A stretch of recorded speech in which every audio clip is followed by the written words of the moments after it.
সপ্তাহান্তে স্বাদ বদল চ্যানেল থেকে আজকে আপনাদের সামনে পেশ করতে চলেছি শীতকালীন একটি রেসিপি, মূলো শাকের রেসিপি। এটি আমার ছেলের খুব প্রিয়। প্রথমে কড়াইতে তেল দিয়ে তেল গরম হলে শুকনো লঙ্কা ফাটিয়ে দিলাম। শুকনো লঙ্কাটা ভাজা ভাজা হয়ে গেলে কালো সর্ষে ফোড়নে দিয়ে দিলাম। কেটে ধুয়ে জল ঝরিয়ে রাখা মূলো শাকগুলো এবারে দেব।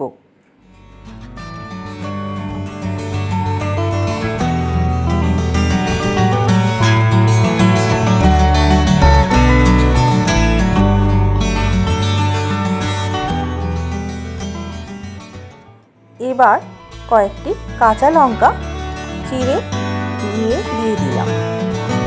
তারপর পরিমাণ মতো লবণ দিলাম।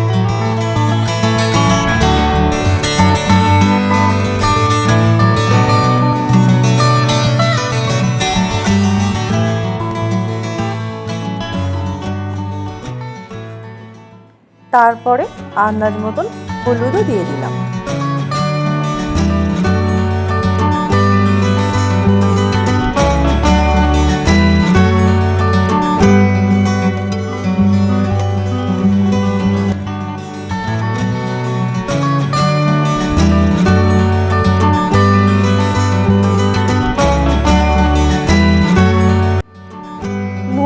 হলুদ দিয়ে ভালো করে নাড়াচাড়া করে নিয়ে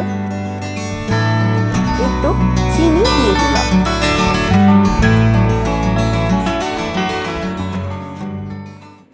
এই শাক ভাজাটা কিন্তু একটু মিষ্টি মিষ্টি হবে।